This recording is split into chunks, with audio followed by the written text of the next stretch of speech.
talk about the deep squat. This is a position that is commonly used in many parts of the world, and an interesting piece of research is that there's a lower incidence of chronic lower back pain and back problems in general in the countries that commonly use the deep squat as a normal sitting position. So today we're going to talk about how to get into the deep squat, how to modify it for you if you have trouble relaxing in the deep squat. It is a relaxation position, so you should be able to feel like you're resting, and this is one of the techniques we are using to help the lower back muscles relax as well. So modifications, and then also how to progress towards a true deep squat where you don't have a back support or a prop, which I will be showing you here in a minute. So the first thing is you can use a wall, and so that's the most obvious support you can use. You can kind of use your hands and walk down and to get into the position and just lean up against the wall. And the biggest benefit to this position is it allows you a very stable surface to completely relax. And versus if you were to try and get into a deep squat with no wall, you might have to balance, your heels might have to come up off the ground, and in I'll call it the Western world, the biggest reason we have trouble deep squatting is because of ankle mobility. We can't keep our heels down. And so another thing you can do is put something underneath your heels. So I've just got a rolled up blanket here, and now I can be in the deep squat, and I'm not actually using the wall. I can pull away from the wall here, and I'm fully relaxed. And so it's the ankle mobility that's really restricting us from being able to relax. And so just simply propping up your heels will allow you to correct that problem. And the way to progress towards being able to get in a true deep squat without having a prop under your heels is to gradually practice where you're at the level that you're at, how much height you need of support under your heels, and say it's 2 inches, you want to gradually reduce the height of that prop. Another way to do this that I love to implement in my own life, which I can't do here, is anytime I find myself on a slanted surface like a driveway or a hill, or if I'm hiking, there's tons of slanted surfaces, right? So anytime I can find one, I will face downhill and use the hill as my prop. So your feet are pretty much on flat ground, but you're facing downhill, and so your heels are able to be higher than the balls of your feet. One way you can know if you are fully relaxed is you can check this muscle in the front of your ankle here. This is a giant rope-like muscle. It's called the tibialis anterior, and you should be able to press into it, and that's relaxed. And this is what it looks like when it's not relaxed. And so if you're having to, if this rope is sticking out like this and you're able to grab it, that means you're not able to fully relax, and you need to get something higher up under your heels so that you're able to let this muscle go. And so that is a really good kind of indicator for you to be able to know if you're fully relaxed. And it's important to be able to relax in this position because it is supposed to be a resting position, and the goal is to be able to get our lower back muscles relaxed. And it starts from the ground up. It starts from your feet and the connection with the ground. If that's not relaxed, then you can assume there's tension going upstream as well. I'm going to show one other technique for getting into the deep squat for people that may have trouble, and then if you can't get down this low at all, I'll show you a modification for that as well. So if you remember our exercise ball from last week, stick it up against the wall and just lean it back against the ball and lower yourself down. So that's a nice smooth way to get into the position. and to have that support as well. So you don't need something under your heels. You can kind of lean back, which opens up your ankle angle. And you can also check that muscle again with your fingers and make sure you're able to fully relax and breathe. All right, so the last thing is, what if you can't get that low? What do you do? Let's actually use this. You can get a stool or something that you can actually sit on, and say it's your knees that don't bend that far. Well, you find something that allows you to not be fully down on your heels or sitting on your calves, and lifts your butt up. And so this is practice, right? This is you getting as low as possible, that you're as far as your body allows, and training here. And so I can sit here. It may not be fully relaxed, but it's making progress. And then you can continue to work towards a lower surface. If this is too low, you find the seat that is the right height for you. Maybe this is too low. You find what works for you, and then you practice there. And then the next time you do it, maybe you'll be able to do it without the pillow. And so this is progression. This is what we want to work towards. And the ultimate goal is to be able to do a full deep squat without support, and to be able to rest in that position. So that's the lesson for today, and I'll see you guys in the live Q&A portion of the stream.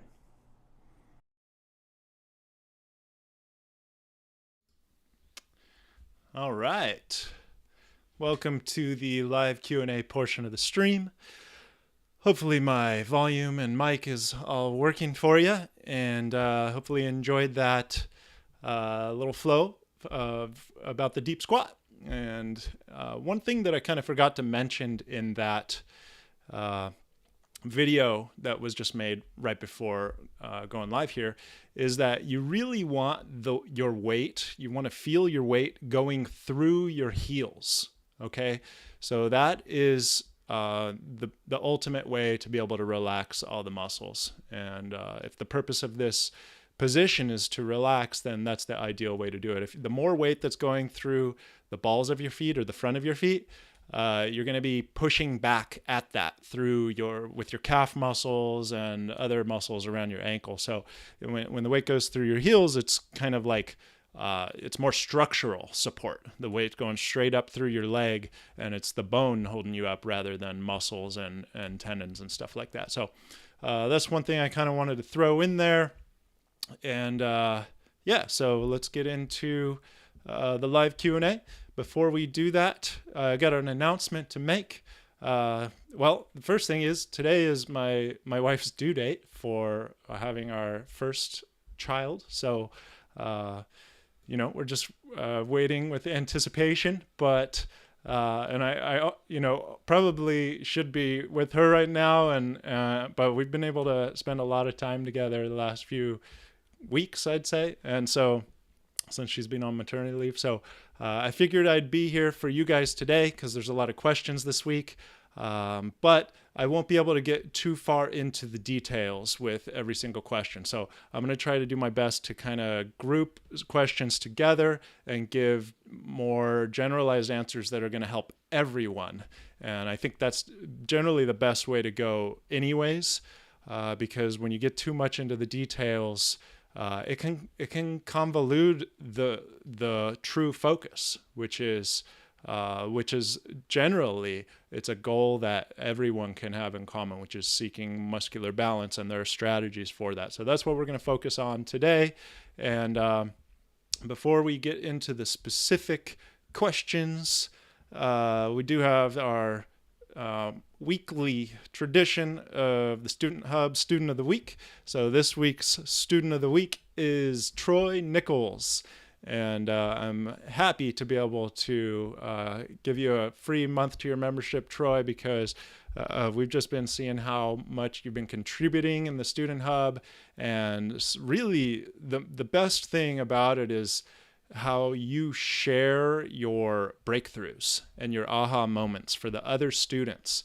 Because really, I think that the way that this program goes and the way that people experience progress and success in this program is often periods of kind of stagnant effort and then breakthrough, and then like kind of like plateaus and then breakthroughs.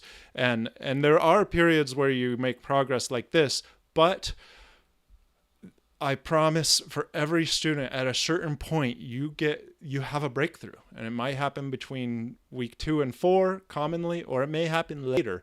But when those breakthroughs happen, it's really helpful to share them with the other students so that they can get insight into what to expect, because you can't really know what these breakthroughs are going to be until you experience them. But getting a little insight from other students is extremely valuable. So we're grateful to you, Troy, for just sharing about your journey. You and I have been going back and forth a lot over the time you've been in the program, and you've really, man, you've struggled. You've had your challenges, but you've been persistent and you've persevered, and now it seems like you've really made tons of gains with your back and in your personal life, because you can you're able to do more things. So congratulations to you. That's the biggest thing, is just the progress you've made, and also we're going to add a month to your membership. So thank you very much. Let's get into the questions. I do see a little bit in the chat, so let me just read through this. So Liz Breck, I know you have your question featured today, so we'll get to that. And program support, I don't know who that is, probably somebody from our team, but thank you very much. We're excited too. And Jesse Nelson, thank you very much. All right. So we'll get into question number 1. This is from Troy. Troy says, as I make positive changes, a new area of pain or soreness is coming up rather consistently. It's the area on each side of my sacrum, directly along the edge. It's lower than the belt line and feels like it's right on the edge of each side of my sacrum, the fused vertebrae triangular chunk of bone. Okay, so that's really specific. I know where you're talking about, Troy, so let's get into the question. Do you think I'm getting pain and stiffness in this area because the myofascial connections of the paraspinals are now releasing, or because the top of the glutes are now engaged in new ways and these glute connections are getting sore? Or is it possibly aggravating the SI joint in a new way, causing inflammation? All right, so I'm going to go ahead and read the rest of what you wrote, and then I'm going to go full screen for my answer, because I have experienced something very similar, and I have something to say about this. So what you go on to say is, it's a very acute and very specific type of pain. When I do the front anchor progressions on the Bosu ball, I can get it to release and go away after a few minutes. My biggest concern is that this pain is coming from arthritis or damage. I'm guessing you want to know if, in the SI joint, because as I understand, there's not really much you can do with arthritis except deal with it. Okay, so your fear is that it's arthritis. Well, by definition, it is arthritis, and let's educate you guys a little bit about what arthritis actually is. So arth refers to joints. That's the Latin root for joint is arth, and itis is inflammation. So arthritis is joint inflammation, and there's a lot you can do about arthritis. It's an interesting thing in our medical system where they kind of have this arthritis be this real specific thing, which would actually correctly be called arthrosis. It's long-term arthritis that actually leads to degenerative changes and wear and tear on the cartilage, the hyaline cartilage specifically. So your joints get more there's a lot more friction in the joints. There's calcium deposits and stuff like that. But arthritis is anytime your joints are inflamed. You can get arthritis from working out at the gym. You can go to the gym and you lift weights and you're a little sore the next day. There's some arthritis there, but then it goes away because your body heals. And so arthritis can go away. Inflammation does go away, and that's the way that your body works. The problem is when it is prolonged for months, more than 3 months. Then some more permanent types of changes start to happen, and years, you can get like bony growths and stuff. So that's the type of arthritis that I think people are talking about in the medical system, or the general population when they're talking about arthritis. It's old age is related to it. It's the wear and tear. It's the breakdown of the joints. But Troy, what you're experiencing with your SI joints, it sounds like it's both sides of your SI joint, both joints being inflamed from something that you've been doing recently, is not the kind of arthritis that you need to worry about, because it's acute, like you said, and it's not been going on for very long. And this is something that happens a lot with people who make changes to their body, positive or negative.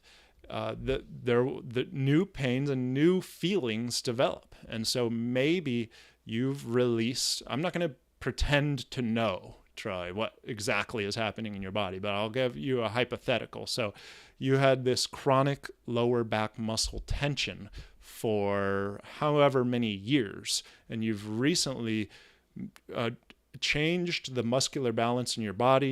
You've made major adaptations over the last 6 months, and your body sits a little bit differently now. And your lower back muscles are more relaxed now, which feels great. It's probably a fantastic thing.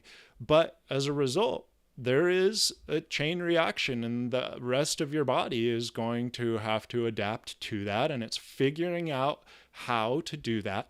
And this may be a temporary thing. And it may, you won't know until time is going to tell you. And so you're going to want to make some adjustments to your routine to address this new pain that has popped up. And that's the game that we play. It's a constant dance. It's a journey that you go on with your body for the whole time that you're on this earth. And I love the fact that you are making changes and having new pains pop up, because as I say in the very first video, the welcome video to the program, I give my 3 tips for success. And tip number 2 is to be patient, because oftentimes what I go in to say in the video about why I want you to be patient is because oftentimes when you are making these kind of changes to your body, pain will move to a different location before it goes away, before it leaves your body. And that is maybe what's happening with you, Troy. So I know you've been very patient, and I know that you've been working your butt off, and maybe now your butt's just a little sore. That's just a joke, because the SI joint is pretty much is a butt joint. So keep going, keep doing what you're doing, Troy. Keep adapting your routine to listen to what your body is now telling you. And I will tell you that I've experienced the same myself, with just my SI joints, both sides getting kind of flared up, but it was not simultaneous with lower back pain. It was after, an episode of back pain went away, and then that eventually went away too. And that's where the persistence really pays off. So hopefully that helps. Butt buster and the bridge are helpful for the SI joints, but I know that you already know that. Maybe you just need a reminder, and maybe those could actually be quite helpful for you. So let's look in the chat real quick. Karen Silviera, I've suffered 30 years L1 to S1. Ooh, that's a large span. Okay, so we got a general question here. Oh, wow. No, this is not a question. So gymnastics, athletics, mechanics will not repair unless God grants me a miracle. How do I get myself and all friends to quit asking me, how's your back? I'm sick of thinking about it. Your program has helped change my attitude, which is good, but I want to stop talking about it. Ooh, that seems like more of a, Karen, that's kind of more of like a relational question. And I've dealt with this myself. I actually just wrote part of my story in preparation for a future stream we're going to do on my story. And I talked about how my identity was back problems, a guy with back problems. And this was in like high school and college. And so everybody knew it. And in my case, I didn't talk about it a whole lot, but yeah, some people would ask. I didn't get asked the question a lot, but everybody knew it. It was kind of an unspoken thing. And so I can relate to you there. But I think, Karen, the best way to go about that is to, put your head down, do the work, and then when it comes up with your friends and family, just to talk to them about that, share that with them, what you just shared with me, and say, look, I'm working on this. I found something I'm hopeful, and I will update you when I'm ready, but I don't need you to be constantly asking me. I'm at the point in our season of life where we're getting asked every day by different people if our baby has been born yet. So it's kind of more of a fun topic, but it's definitely, it's no, not yet. No, not yet. Same answer, right? All right, so let's go on to the next question in the slides. And this one, there's two, I think these are the same topic, from Elizabeth and Darren. But because is this Liz? Maybe this is Liz.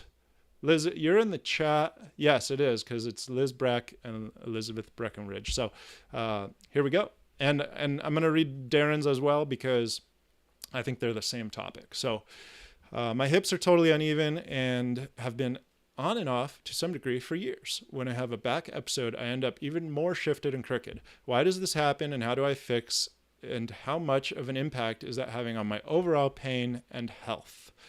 Will this program resolve that imbalance? What do you think of the Pain Academy program? Okay, lots of questions. I have to close my door real quick because the rain is coming down, so give me one brief second. The door's right here.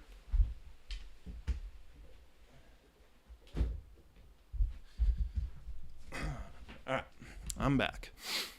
Yeah, getting lots of rain and hail, and it's cold, so I got my warm coat on. So I got that question, Elizabeth, and the next one is from Darren. I don't know how common this is, but I'm having a much harder time getting the left side of my low back to release than the right side. I notice the difference in all positions and throughout daily life. Do you have any tips or tricks to release one stubborn side of the low back? So both of you guys are kind of having left-right issues, left-right imbalances. And so what are the tricks for doing that? I've definitely answered this kind of question many times. So there are, you can find many different variations of my answer in the FAQ of the past streams and stuff like that. But I'll give another variation today. I'll give you my best variation today. So let's take a look. Let's review Elizabeth's question. It's just uneven hips, okay? And they get more uneven when you have a back episode. Why does this happen? The why is going to be the most broad answer for you specifically. I don't know anything about your situation, but it can be anything from your daily life, the way you stand. Are you always standing, shifted your weight onto one leg? Most people do that and they're not even thinking about it. So that's a very high likelihood possibility is, how do you stand? And how do you sit? Are you always sitting with one leg crossed over the other? And so this is one of just the general, it's not just sitting and standing, it's the way you do things too, the way that you reach. Are you always reaching, standing on one leg? Are you encouraging this left to right imbalance by favoring one side of your body, and you may not even be aware of it? So the general strategy for how to deal with this, Liz, is step one is to become kind of hyper aware of how you use your body throughout your day, and pay attention to when you're standing. Is your weight evenly distributed on both legs, or are you shifted to one side? How are you sitting? Is you're like right now, like one of my legs was crossed over the other, and the only reason I'm aware of it is because I'm talking about it. But otherwise, I wouldn't even have a clue, right? So you got to start becoming aware. You got to start just self-reflecting on how you're using your body throughout the day. Do you carry your bag or purse always on one shoulder? That affects the whole body because you're shifting over if for the weight, and that affects your hips and down the chain. So that's step one. And then step two is do the opposite for a while, because you're probably out of balance, and just trying to go to neutral might not be enough to correct the problem that's been going on for so long. So like, for example, the easiest example I love to give is if you brush your teeth with the right hand every day, twice a day for however many years, try brushing it with the other hand for just a short period of time. And that can help you to develop. This isn't going to solve your problem. This is just an example, but develop the skills in the other hand.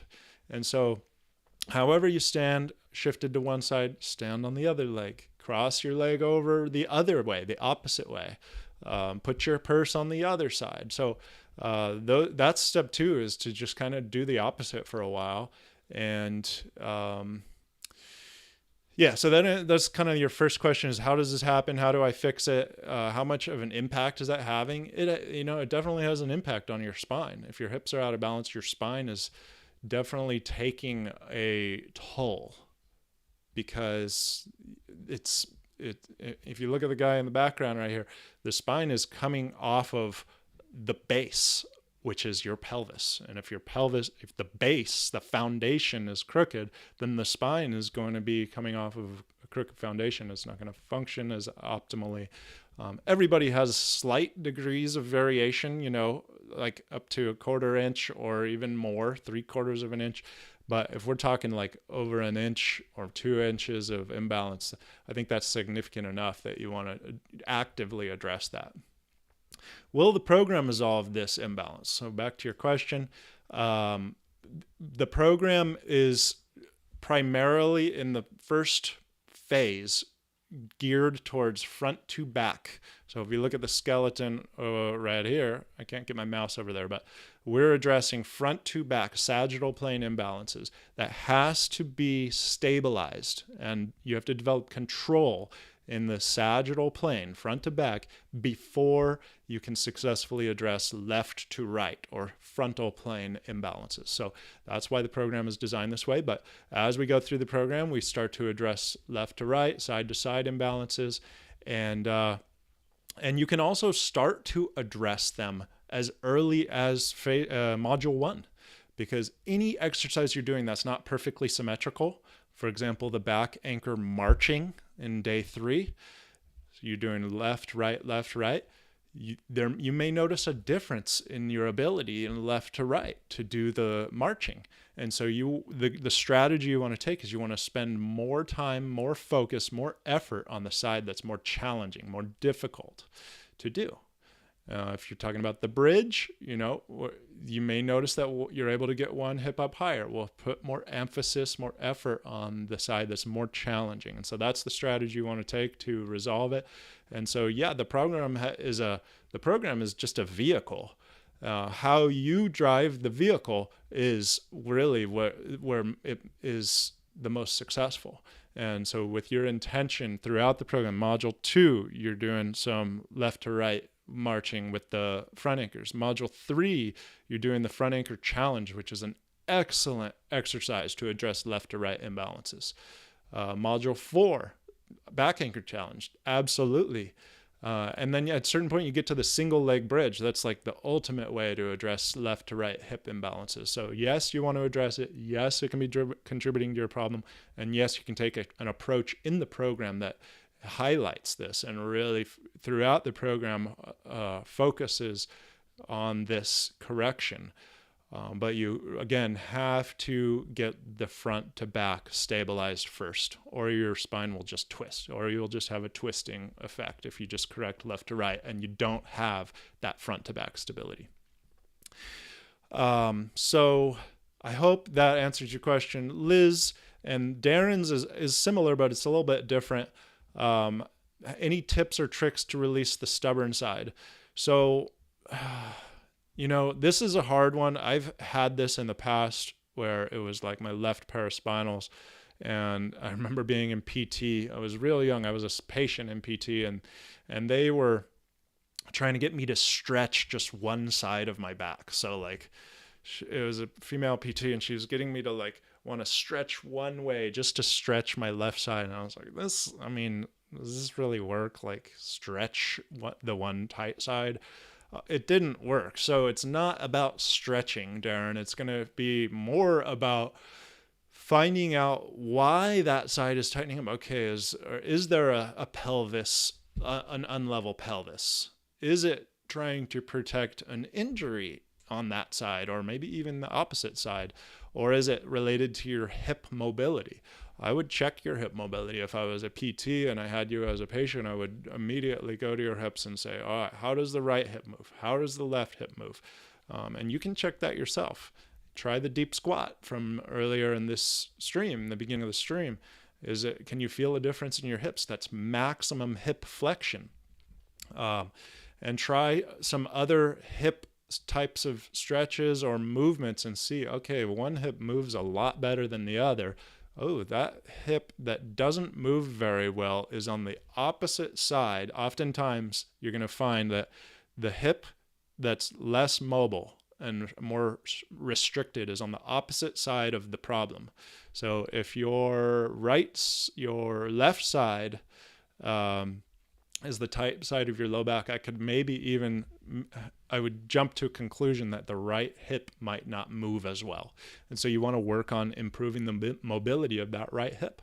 That may not be your problem, but it's one idea. So these are the types of things. It's going to be self-reflection and getting to know your body better. And then if you find something, if you discover something, then you go straight towards it. Don't avoid it. Attack the problem. And that might allow, I think the ultimate goal is not to stretch the tight muscle. It's to allow the tight muscle to feel safe enough to let go. That's what I've found to be the most effective thing for this kind of problem, Darren. So hopefully that helps you. I know it's vague, but that's the best I can do for not knowing the details. Let's look at the chat real quick. We've got Gary. Does having umbilical hernia affect my ability to sail through the program? And then Core Balance Training says, hi, Gary, question has been added to the live stream. All right, cool. So Gary, I'll prioritize your question. Let me just get through the rest of this chat, and then I'll answer your question since you're here live. Lorna, I've always had a hard time touching my toes and tight hamstrings. This is a problem. I'm on week 5. The glute and ab strengthening hasn't helped. Okay. Interesting. This is not a common statement that we hear. It's quite rare. The glute and abdominal strengthening doesn't help. That's surprising, because typically those muscles are extremely supportive for the spine. And so that may be something that you have something else going on. You mentioned you have a hard time touching your toes and with the knees straight. Well, that's actually pretty common. So, I would say that probably most people, I don't know, maybe a large percentage of people cannot touch their toes with their knees straight. I don't even know if I can. Feels like tight hamstrings. Is this a problem? So my personal belief is that tight hamstrings is not really a problem. It doesn't restrict the vast majority of functional movements in daily life. It actually helps your pelvis to sit in a more neutral position. If people have anterior pelvic tilt, the hamstrings actually help in the tug of war of pulling it back into posterior or to neutral. So, Lorna, you may have a situation where you might be living in too much posterior tilt, which is like the 20% group of people with back pain. It's much less common. And so that might be tight hamstrings might be a problem for you, but generally it's not a big problem in my eyes. And generally also, strengthening your glutes and abdominals. And it's not just strength. I don't even like using the term strength because it's more endurance and connection through all the movements of your daily life, that these muscles are more involved and participating in your daily life. Not that they're strong, because somebody that can do, is incredibly strong and have incredibly strong abs can have back problems because their abs have no endurance. They can't maintain something for 5 minutes, or it's just bursts of strength. So you don't want to just go for strength, Lorna. You want to go for endurance, which is connection, the ability to maintain connection to these muscles. Another question, Module 4, feeling much better. I have suffered L4 and L5. Is this from Aslan? I think this is the name. And S1, I feel good when I go to the gym. Do you recommend wearing a back brace while I'm lifting? That's a good question, actually. If you feel good when you go to the gym, then I don't recommend wearing a back brace. But if you feel like lifting is hurting your back and you really just gotta lift, then a back brace can be used temporarily to help you do the lifts that you need to do. But ultimately, you want to be able to learn how to create that brace with your core musculature, so you don't need the brace and your spine is still braced. And that's a tricky thing to do. That's what the program is all about. So it's because you said I feel good when I go to the gym, then for that reason I say I don't recommend a back brace. But if you said going to the gym hurts my back and I still have to go to the gym because for whatever reason, then that's when I would say, okay, consider a back brace temporarily. So that's my answer. Oh yeah, by the way, I've been trying to use my front and back anchors while I'm lifting. Excellent, Aslan. That's the best thing that you could possibly say, integrating the anchors to the lifts. And so maybe you're creating that back brace with your muscles through those anchors and you don't need that brace. But if you were going to do like a max lift one day and you're like, I don't know if I should do this, maybe the back brace could help just for that one max, the 1 rep max. Patrick says calisthenics beneficial for people with back issues, sciatic, lower back, and spine issues. Yeah, it's not about what you do, it's about how you do it. So how are you doing those calisthenics? Is your back supported with your deep core? Are those muscles engaged and turned on while doing the calisthenics? It doesn't matter if you're doing calisthenics, it doesn't matter if you're jumping a rope, it doesn't matter if you're lifting weights, it doesn't matter what you're doing, it matters how you're connected with your body while doing them. So yes, calisthenics can be beneficial. They can also be harmful for people with back issues or people without back issues. It's just about that. Is your spine supported while doing them? All right, Lorna with a response, not helping with releasing the hams. Okay, I was referring to the increased tone that I'm getting from this program, which has been awesome. Oh, okay. So that's funny because I was like, wow, I don't usually hear that. So it makes a lot more sense, Lorna, that you're saying that the glute and ab strengthening is not helping with releasing the hamstrings. So interestingly, okay, now we can talk more about this. All right, Lorna, you got a good sense of humor. So you'll stop obsessing about touching your toes. So we can have a conversation now, Lorna. So the glutes and abs are not going to help release the hamstrings because the same exercises that strengthen, especially the glutes, are also going to strengthen the hamstrings. So they're tightening. Typically strengthening kind of goes together with tightening. And so you're tightening your hamstrings by doing glute strengthening.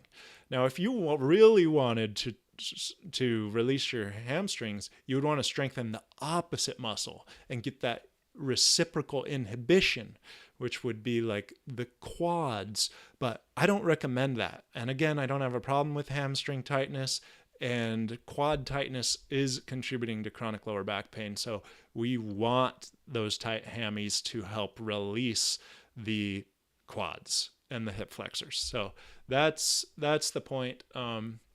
That now I feel like, okay, I have something to say to you. And a lot things make a lot more sense. So I hope I got through the chat there, and we're going to go back to the slides. Let me know if I missed anything in the chat. We have another 2-person question, and I'm supposed to see my notes here. So this is from Doug and Joan, and I'm going to check out my notes. And okay, the notes are a little bit long, so I'm going to go ahead and read the question first, and then we'll stop talking. Sorry. I'm going to read the question, get the topic, and then we'll start talking about it. So, Doug, when I push the pubic bone to the ground, I get some pain in my lumbar back muscles. I try to relieve the pain by doing a pelvic tilt, the same tilt that I do in the back anchor, but it's hard to keep the pain away when doing the front anchors. Should I expect the pain to go away completely? Am I doing too much, too little? Okay, for sure, Doug, most likely this is a yes. You're most likely doing too much. You're most likely doing it with too much intensity. This is ideally a relaxed position, so you want to start out with like doing nothing and just breathing into the ground, breathing your relaxation into the floor with the front anchors, and just feeling your breath and just 100% relaxation. Try it for like 2 minutes. Just meditate. If you're not able to relax, then, okay, we might have an issue. Okay, your hip flexors are pulling too much on your lumbar spine, and there's pain, and your hip flexors need to be able to get to lengthen before you can comfortably get into this position. That's where the bridge comes in. So you would want to do a good solid bridge routine before getting into the front anchors position. Then when you do start doing something, we're no longer in the relaxation phase, we're going to start doing something. Try just doing like 2% effort rather than 20%, which most people think that they're doing, 2%, but they're doing 20%. And if they think they're doing 10%, they're doing 50%.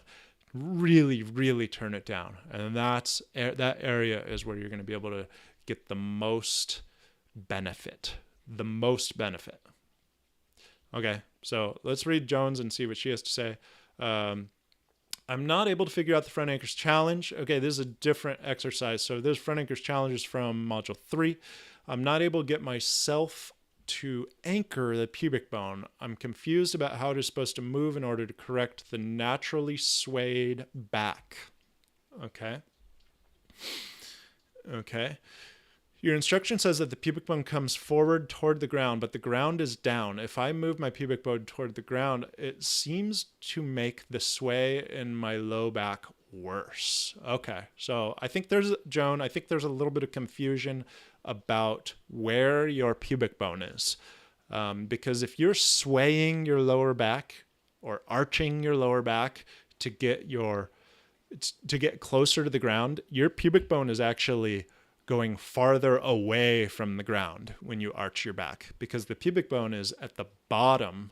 You can see this, take a look at the image here. The pubic bone is where that bottom red circle is. I can't get my mouse over there, but that's how low the pubic bone is. Your lower back is all the way up here. So if you're arching that lower back to get your pubic bone, the pubic bone is actually tucking back.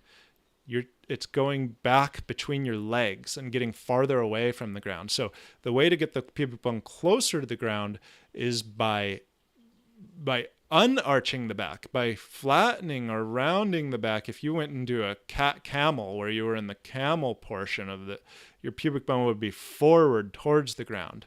And so that takes abdominal engagement. And so arching your back is no abdominal engagement. It's lower back muscle engagement. And then doing the camel or rounding the lower back is abdominal engagement. And that's bringing the pubic bone forward. So you got to engage the abdominals. You got to pull your lower back up towards the sky, Joan. So that's like the back anchor connection. So that's why this is all interrelated. It is the back anchor connection. Lower back to the sky, and then the pubic bone will So this is the pubic bone. This is the lower back. When the lower back goes towards the sky, the pubic bone does the opposite. It goes towards the ground. We'll do it this way. Lower back, pubic bone. Okay, lower back up, pubic bone goes down. Pubic bone up, lower back arches. And so they do the opposite. And hopefully that is kind of clear to you. And so that's really the understanding you want to have, is where your pubic bone is, and you want to have an abdominal engagement throughout this front anchors challenge. And if you're not able, if it's too complicated right now, then I just recommend spend more time in the back anchor and the front anchor positions, the awareness positions, and get super familiar with them. There's no rush to get through those, and they're by far the most beneficial 2 modules to do and to master before you add these layers on top of it. And so hopefully that helps you, Joan. Definitely review modules 1 and module 2, get confident, and then know where your pubic bone is, and associate pubic bone forward with abdominal engagement and contraction. Okay, so hopefully that helps for you. Quick look into the chat. Ellen, hello, good to see you. It's been a little while, I think. Core member showing up. Always happy to be able to check in on the live stream. I'm always happy to see you here, Ellen. And Liz, thank you. After L4-5 discectomy, do I need to worry about long-term problems, imbalances? That's a good question, Liz. You know, I think my personal belief about the L4-5 discectomy is the outcomes of the surgery are largely, like I'm going to say 80%, dependent on what you do with your body after the surgery. How do you learn how to use your body? Because just snipping out a part of the disc, yeah, that's going to remove a piece of disc. But if the problem that caused that part of the disc to herniate or whatever still persists, then the outcome of the surgery is probably not going to be that good in the long term. And so, but if you make a change, and the surgery does not make this change, you have to make this change. If you make a change to the way you relate to your body and your core, and have improved support for your spine throughout the movements of your daily life, then that surgery outcome can be really good. But it's not really the surgery that did that. It's you that does that. And you can make the surgeon look really good by doing something like that and having a great surgery outcome. So those are my thoughts on that. And we'll go back to the slides. So we've got one from another double. We got lots of grouped questions today. So this is the 5th slide, or we got 5 more slides. This one is the 5th one left. So Robert and Tammy. So these are probably the same topic. Finished the course and really enjoyed it. My lower back feels so much better. Areas I still have issues with. My mid back feels compressed and gets worse when I sleep, and keeps me up and standing for long periods of time. 30+ minutes can really hurt the top tips of my hips and cause pain to radiate into my lower back. Any suggestions to help these 2 items? And then I'm going to read from Tammy. Hi, I'm new to the, or you don't say hi. I say hi to you, Tammy. I'm new to the program, reaching out to get help addressing pain when I walk for any length of time. Generally, the more I walk, the more stiff my back and hips become. Okay, so they're kind of related, but I'm going to go ahead and answer Robert's. This one is, let's see, mid back feels compressed. I'm going to go ahead and kind of group this with how I answered Troy's in the beginning, is that when you make these changes to your body in such a short period of time, 3 months is such a fast period of time to make the massive changes of achieving muscular balance, and your body is literally changing shape. Your posture is changing. The pain often moves. More often than not, it will go somewhere else before it leaves your body. And if it goes somewhere else, you want to continue the same strategy of listening to your body and addressing making adjustments in your routine to do things that help it and make it feel better, this new pain. And if you're doing things and it makes it worse, then that's your body communicating to you that that's not the way to address this new problem. So you say it gets worse when you sleep. Okay, so let's talk about how you sleep. What position do you sleep in? What kind of mattress do you have? Is it a soft mattress? Is it a firm mattress? Generally, we want more of a firm mattress, like a moderate to firm mattress. And sleeping position is the thing. I've done an entire stream on sleeping positions, so you can check that out. Standing for long periods of time. Yeah, that's not a fun thing really for anybody. If you're standing in place for a long period of time, every single person on the planet is going to get pain somewhere after a certain amount of time of standing in one place. So it's not the best activity. It's just as traumatic as sitting in one place for a long period of time. So movement is the best thing. So if you're standing, if you have to stand, try doing just gentle movement. Like I'll often be standing at my desk and I will just be swaying. I'll just be going like this while I'm on the computer because my body loves to move, and yours probably does too. So that's what I recommend is maybe you're in a store or a public place, you can't do stuff like that, but you can definitely do socially accepted things like take little steps here and there, or walk, or just like, forward and back, or I don't know, find something that's more, appropriate to do if it's in public, and you can move. And so that's my advice for those things is just movement. And then for sleep, yeah, that's a whole nother thing. And I do recommend checking out that sleeping stream. And then with the mid-back, yeah, listen to your body. It's going to tell you when it gets worse. And then it will also tell you when you do something that makes it feel better, and do more of that thing. And that's the strategy. So from Tammy, you say that the more you walk, the more stiff your back and hips become.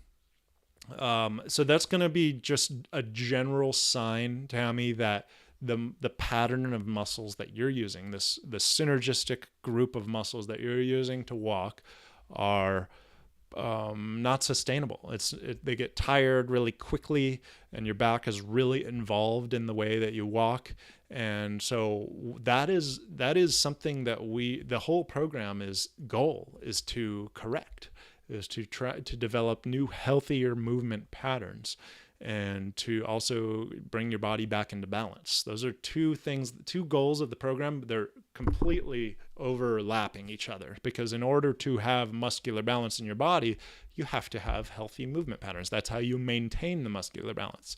That's why we don't do exercises for the rest of our lives to stay out of pain, because we've learned in this program, healthy movement patterns, and that doesn't matter what you're doing. That helps to sustain the balance in your body.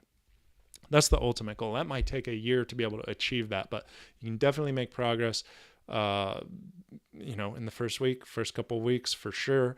And the walking, we don't even get to, Tammy, until week 6, module 6 of the program. So we're going to get there, but I think you got to just really focus on module 1 and module 2, the foundations of the program, before I can even start talking about walking in a way that would make sense to you, because I'll be talking about connecting to your anchor triad, and that doesn't actually mean anything to you until you learn the front anchor, the back anchor, and the front anchors, and then put them together and learn that combination that really helps with walking. But in the short term, I'll give you just a quick tip. Pubic bone forward when you're walking, and don't arch your back to get the pubic bone forward. Use your abdominal connection to pull the pubic bone forward. And stick with the program. It definitely addresses walking. Like a full walking week is module 6. So welcome, and I'm glad you're here and glad you found us. All right, so let's move on to the next one.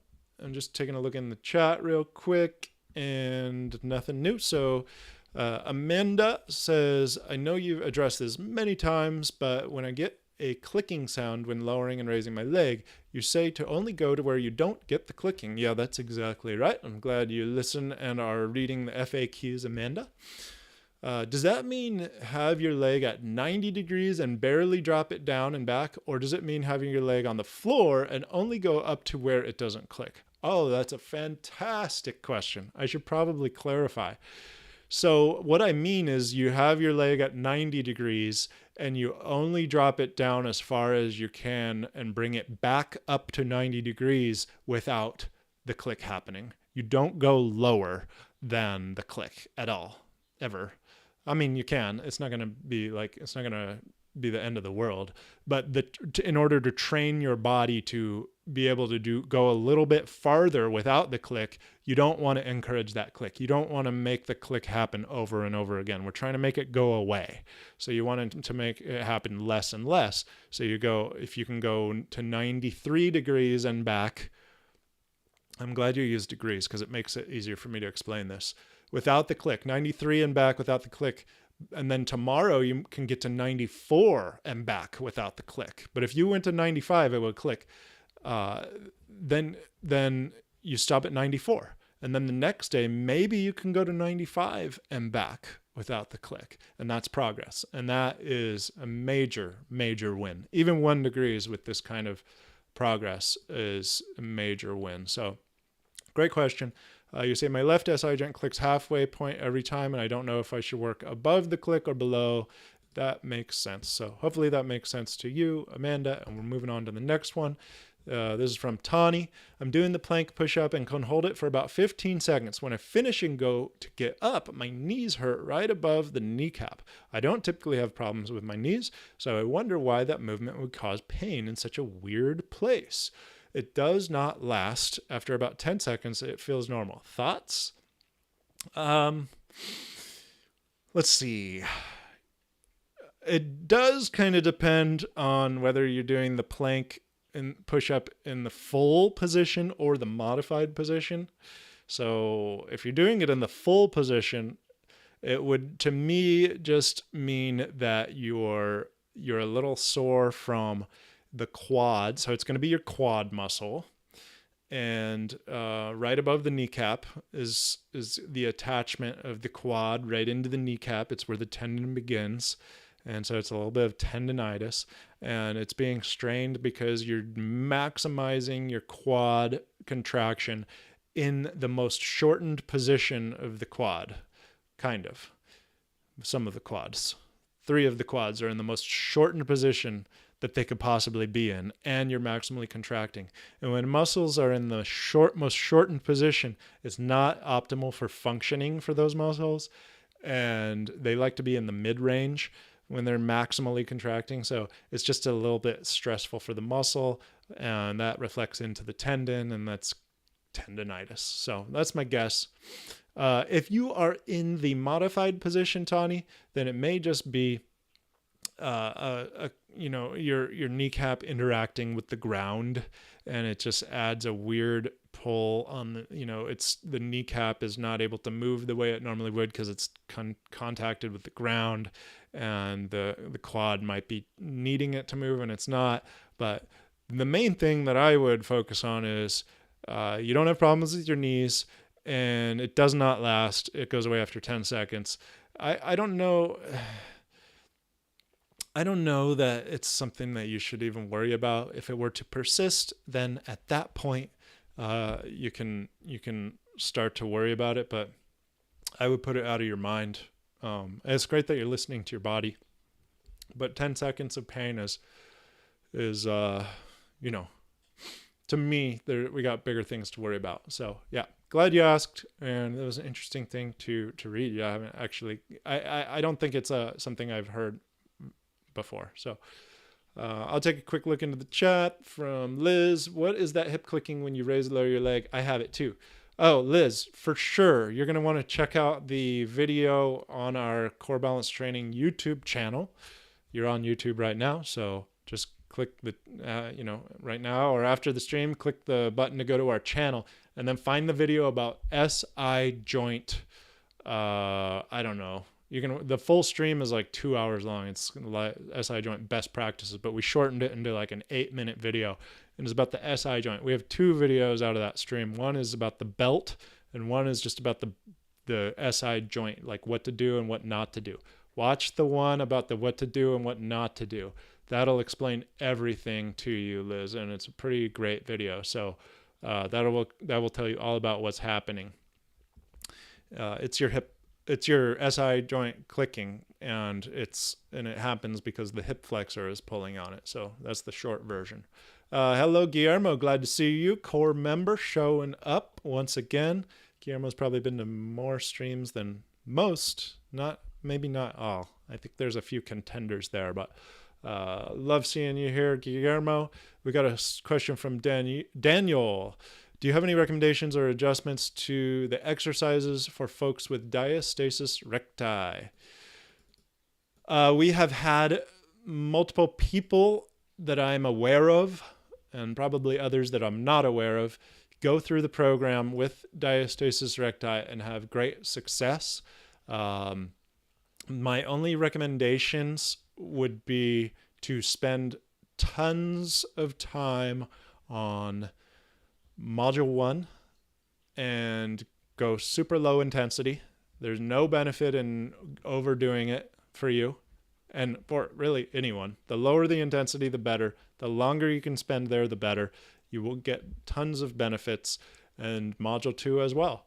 Module 1 in particular and module 2, I would spend like months there, and then that might be all you need really. But if you progress through to the rest, module 3, module 4 and stuff like that, you will learn how to move with that connection that you're developing in those foundational modules. But with diastasis recti, it's really just the general rule and recommendation is go slower through this program and turn down the intensity even more than I already recommend, because there's just no benefit in hurrying up for you.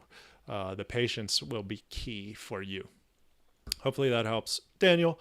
Next question from Chase. I'm curious about any thoughts on dry needling or trigger point injections with no steroids, just anesthetics. I wouldn't even use an anesthetic. Whoever's using anesthetics with that's interesting to me. Is this a good short-term solution to get out of pain while continuing with the long-term solution of CBT?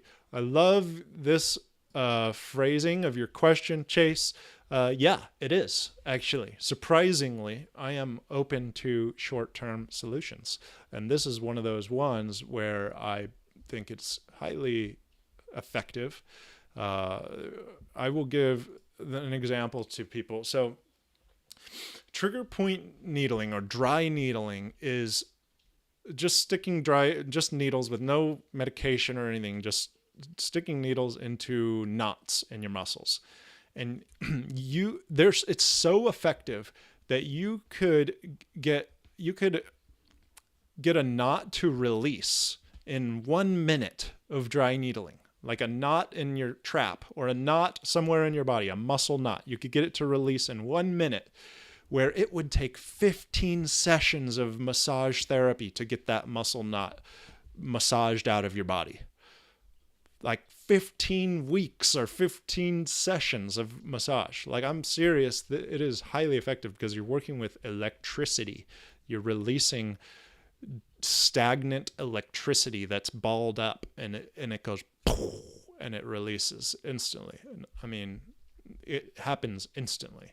So it's highly effective. It is not the solution to back pain, but it can really speed up the process if you struggle with knots like I struggled with them in my quads, and I use dry needling. I have training in dry needling. I did a whole internship with the New Zealand All Blacks rugby team, and we used dry needling a lot on the players, and I got to experiment with it on myself. I did my thesis on dry needling. It's a good organic thing that is not there's no negatives that I know of. I mean, there might be some risks depending on where you dry needle. I mean, pain is definitely, if you don't like pain, then you might not love dry needling. It's not a comfortable thing, but maybe that's why somebody's using anesthetics. I've just never even heard of somebody using anesthetics with dry needling. Like, handle the pain, and I don't know, that's just my thought. It's short term. It's like really effective, and just put your mind in a place where like, wow, this is going to be totally worth it. So yeah, those are my thoughts. But yeah, as you said, it's a short-term solution, but it can be a catalyst to help speed up your process of restoring muscular balance in your body by releasing the tight muscles. So yeah, super effective. That is the last question of the day. I feel like I have a scratch in my throat now. I'll take a quick look in the chat, and then we're going to sign off. So, excuse me. Darren says, any tips for popping, snapping in the hip flexor psoas area? I'm guessing the bridge helps. Tons of tips, Darren. Yeah, in the program, in the FAQs, I talk about this. I've talked a lot about in past streams, but it's an entire process where you're taking a strategy, and it takes a long time to go through this strategy. So I would actually have to refer you to the FAQs, but basically you don't want to encourage the popping and the snapping, as I said before, and you want to go up to just before it and return with whatever you're doing. Now, exercises that stabilize that SI joint, yeah, the bridge for sure. The butt buster bridge, which I also call the SI joint stabilizer bridge, is super effective. And if you haven't already seen, check out that SI joint video that I was talking about earlier, Darren, because that gives lots of tips for that. Tons of tips shared in that video, and then also, the bridge as well. So Patrick, a question on dry needling helped keep me to neutral, but not sure the science behind it. Yeah, the science behind it is you're basically grounding trapped electricity that's trapped in the muscle, what we call a knot or a trigger point, and it can't escape. And the needle is a metallic escape for it to, a conduction for the electricity to escape. And that's all we have flowing through our bodies. That's what's controlling our muscles. That's what's controlling everything, is the neuromuscular connection is electricity. And so, yeah, it gets trapped sometimes. So, yeah, pretty cool. Last question. When I connect to this from Liz, when I connect my core for front and back anchors, I feel a clicking, shifting at the very end of my contraction, like maybe the psoas or something. Is this good or bad? What position are you in, Liz? It seems like the clicking is... Oh, nice. You answered it before I even asked. The clicking is in my abs. Oh, weird. Okay. Clicking in your abs. I'm going to go ahead and say the most likely thing is that it is scar tissue, or just like some kind of like fibrous tissue that's rolling over another tissue, and they're interacting. And I would say it's not something to worry about, especially if it's not painful. It's not a joint that's clicking, it's soft tissue. So just keep working through it. If you feel like you're doing the right thing, keep doing. Okay, yeah, right under your rib. So yeah, it's the interaction of soft tissues, maybe with your rib or with another soft tissue. It's nothing to be concerned about, Liz. I don't think. If it were painful, I would be telling a different story, but it doesn't seem to be. Sherry, hello. Good to see you. You say, thanks for a great stream. Loving the demos, flows at the beginning. Thanks for the feedback. You were the one that gave me the feedback after the first time, which encouraged me to want to do this again and again. So thank you. Wow, I got a frog in my throat. Too much talking. All right. Best wishes to you and Marina. Thank you so much, Sherry. We're accepting prayers from everybody. So really appreciate it. People with. And also don't forget to subscribe and share this with your friends. Share it with your loved ones. If you think it's helping you, it'll probably help someone else. So thanks again, everyone, for being here. And until next time, get down on the floor and connect to your